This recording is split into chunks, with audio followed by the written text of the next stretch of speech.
Welcome to our channel. Today, we are diving deep into the biology of your morning routine. You know that feeling when the alarm goes off and you just feel like you've been hit by a truck? You reach for the phone, you stumble to the coffee machine, and you spend the next 3 hours in a brain fog until the caffeine finally kicks in. Well, what if I told you that your body actually has a built-in high-performance energy system that most of us are actively sabotaging before 8 a.m.? We are here with Dr. Chrono, a leading expert in circadian biology, to deconstruct the morning window. Doctor, thanks for joining us to fix our broken mornings. It is fantastic to be here, and you're absolutely right. Most people treat their mornings like a frantic emergency, but biologically, the first 60 to 90 minutes of your day are a highly orchestrated hormonal symphony. Think of it like a space shuttle launch sequence. If you ignite the boosters too early or skip the system checks, you don't reach orbit, you just crash. We need to stop fighting our physiology and start leveraging what's called the cortisol awakening response, or CAR. It's not about having more willpower, it's about aligning your behavior with the chemical tides already rising inside your bloodstream. Okay, hold on. You mentioned cortisol. I think most of our listeners hear cortisol and immediately think stress. We spend all day trying to lower our cortisol, right? We meditate, we take supplements, we try to chill out. But you're saying that in the morning, we actually want this stress hormone to spike. That seems completely counterintuitive to everything we hear in the wellness space. Why would we want a stress spike the moment we open our eyes? Walk us through why this particular hormone is the hero of the morning story instead of the villain. That is the biggest misconception out there. Cortisol is only the villain when it's chronic and elevated all day. In the morning, however, acute cortisol is your ignition switch. It is literally the signal that tells your liver to release glucose for immediate energy. It sharpens your focus, and it clears out the fog of sleep. We call this the cortisol awakening response. Within 30 to 45 minutes of waking up, your cortisol levels should naturally increase by about 50%. This isn't stress, this is activation. If you don't get this spike or if you blunt it, you drag through the day feeling lethargic. You need that steep rise to set the rhythm for the rest of the day. Right, so we want that spike. It's the natural go button. But here is where I think everyone, including myself, messes up. The first thing I do, literally before I even talk to anyone, is drink a massive cup of black coffee. I feel like that helps me wake up. But I've heard rumors that this might be the wrong move. If I'm throwing caffeine into the mix right when this cortisol awakening response is trying to happen, am I helping the process, or am I essentially short-circuiting my own biological launch sequence? You nailed it. This is the classic mistake. When you hit your system with caffeine immediately upon waking, two things happen. First, you risk blunting that natural cortisol spike because you're introducing an artificial stimulant when your body is trying to self-regulate. But more importantly, we have to talk about adenosine. Adenosine is a molecule that builds up in your brain while you're awake. It creates sleep pressure. When you sleep, you clear it out. But you never clear 100% of it. When you wake up, there is still some residual adenosine hanging around. Caffeine doesn't remove adenosine, it just parks in the receptor so adenosine can't sit there. Wait, so caffeine is basically just a blocker? It's masking the sleepiness rather than actually eliminating it. That makes so much sense why I crash later. So if I drink coffee at 7 a.m., the caffeine wears off by 1 p.m.? And then all that built-up adenosine that was waiting in the wings just floods the receptors all at once? Is that why the 2 p.m. slump is such a universal experience for office workers? It feels like we are just borrowing energy from the afternoon to pay for the morning. Exactly. It is a loan shark situation with your energy. Think about it like this. By waiting 90 minutes, just 90 minutes, before your first cup of coffee, you allow your natural cortisol rhythm to peak and decline naturally. More importantly, you allow your body to naturally clear out that residual adenosine through movement and hydration. Once the receptors are actually clear, then you introduce caffeine to block the new buildup. This effectively eliminates the afternoon crash. You get the lift without the penalty. It requires patience, but the biochemical payoff is massive. You transition from jagged, anxious energy to a smooth, sustained arc. 90 minutes. Okay, that is a tough sell for the caffeine addicts listening, but the logic is undeniable. Now, let's pivot to the other major input. You talk a lot about light. I usually wake up in a dark room and immediately look at my phone, which is blasting blue light into my eyes. I assume that's bad, but probably not for the reasons I think. We hear about blue light being bad at night, but is it actually good in the morning? What is happening in the eye when that first photon hits? This is my favorite topic. Your eyes are not just cameras for vision. They are essentially exterior parts of your brain. You have these specialized cells called intrinsically photosensitive retinal ganglion cells, a mouthful, I know, that contain a protein called melanopsin. These cells don't care about vision. They care about brightness and contrast.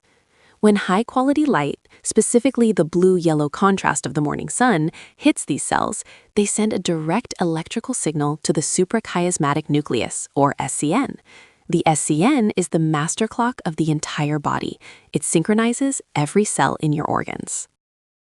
So, looking at the sun, safely, obviously, not staring directly into it, is basically setting the time on the biological clock for every cell in my body? That is wild. It's like synchronizing watches in a spy movie, but for your liver, your heart, and your brain. So, if I miss this window, if I stay in the dark until 10 a.m., is my body just drifting? Does it think it's still nighttime? This explains why getting outside feels so good, but biologically, it sounds like it's a non-negotiable requirement for energy. It is absolutely non-negotiable. If you don't trigger the SCN early in the day, your circadian dead reckoning drifts. Now, get this. That morning light signal also starts a timer for melatonin release roughly 12 to 14 hours later. By viewing sunlight in the morning, you are chemically engineering better sleep for tonight. And regarding the phone screens are bright, but they aren't sun bright. We are talking about lux, light intensity. The sun, even on a cloudy day, provides 10,000 to 50,000 lux. A phone screen is maybe 500. It's not enough to kickstart the engine. You need photons hitting those retinal cells. That is a huge distinction. The phone is just a nightlight compared to the sun. Okay, we have the light sorted, and we are waiting on the caffeine. Let's talk about fuel. The morning window obviously involves breakfast. The standard American approach is a bagel, cereal, maybe some orange juice, essentially a carb and sugar bomb. I have a feeling you're going to tell me this is a disaster for our hormonal rhythm. What happens to our energy systems when we dump that much sugar into the tank first thing? It is a metabolic disaster zone. When you consume high glycemic carbs on an empty stomach, your blood glucose skyrockets.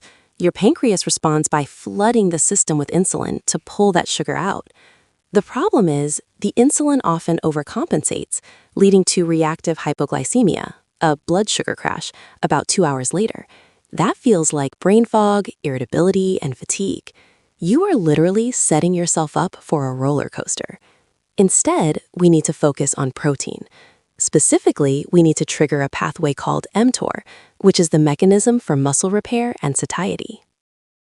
I've heard of mTOR in the context of bodybuilders, but not for morning energy.